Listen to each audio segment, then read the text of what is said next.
आता आपण त्याच्यावर सजावटीसाठी थोडीशी कोथिंबीर टाकणार आहोत। ही भाजी तुम्ही भाकरी बरोबर, चपाती बरोबर, ब्रेड बरोबर तसेच पुरी बरोबर सुद्धा खाऊ शकता। मी सांगितलेल्या पद्धतीने आपण ही भाजी बनवून पहा, नक्कीच तुमच्या घरातील सर्वांना ती आवडेल। नमस्कार, आज आपण बनवणार आहोत फ्लावर, वाटाणा आणि बटाटा याची मिक्स भाजी। तर ह्या भाजीसाठी मी घेतलेला आहे बारीक चिरलेला कांदा, बारीक चिरलेली थोडीशी कोथिंबीर आणि हा मिक्सरला लावून घेतलेला मसाला। याच्यामध्ये थोडासा अद्रक आहे, लसूण आहे, थोडी कोथिंबीर आहे आणि थोडंसं कढीपत्ता आहे। मध्यम आकाराचा टोमॅटो बारीक चिरून घेतलेला आहे आणि लसणाच्या 5-6 कुड्या फोडणीसाठी मी बारीक चिरून घेतलेल्या आहे। ही बारीक चिरलेली कोथिंबीर आपण सजावटीसाठी वापरणार आहोत। गॅसवर मी पातेलं ठेवलेलं आहे। पातेलं ही आपलं बऱ्यापैकी गरम झालेलं आहे। आता आपण त्याच्यामध्ये या पळीच्या मापाने 2 पळी तेल घेणार आहोत। ही एक पळी आणि ही दुसरी पळी। तेल गरम झालं की आपण त्याच्यामध्ये हा बारीक चिरलेला लसूण टाकणार आहोत। त्याच्यानंतर आपण त्याच्यामध्ये हा बारीक चिरलेला कांदा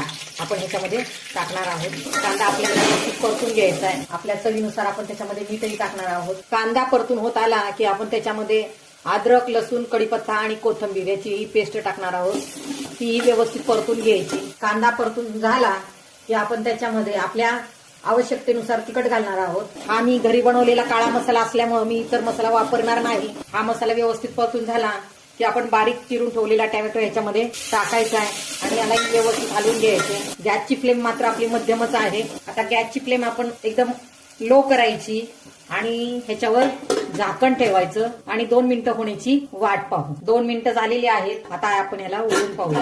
त्याला एकदा व्यवस्थित हलवून घ्यायचं आणि त्यानंतर त्याच्यामध्ये 2 चमचे बारीक वाटलेलं खोबरं मी त्याच्यामध्ये टाकणार आणि हे व्यवस्थित परतून घेणार। आता पुन्हा परत आपण याला 2 मिनिटांसाठी झाकून ठेवू। 2 मिनिटं झालेली आहेत। मसाल्याला जे आहे तेल बाजूला सुटायला लागलेला आहे, म्हणजे आपला मसाला चांगला तयार झालेला आहे। तर आता आपण ह्याच्यामध्ये या भाज्या टाकणार आहोत। या सर्व भाज्या एकदा व्यवस्थित मिसळून घ्यायच्या। मिसळून झाल्या की आपण त्याला पुन्हा परत मंद आचेवर 5 मिनिटांसाठी झाकून ठेवणार आहोत। या झाकणामध्ये आपण 1 ग्लास पाणी गरम होण्यासाठी ठेवणार आहोत। 5 मिनिटं झालेली आहेत। आता आपण याला उघडून पाहूया। आता आपण ह्याच्यामध्ये हे ताटातलं पाणी पूर्ण टाकणार आहोत। एकदा याला व्यवस्थित हलवून घ्यायचं।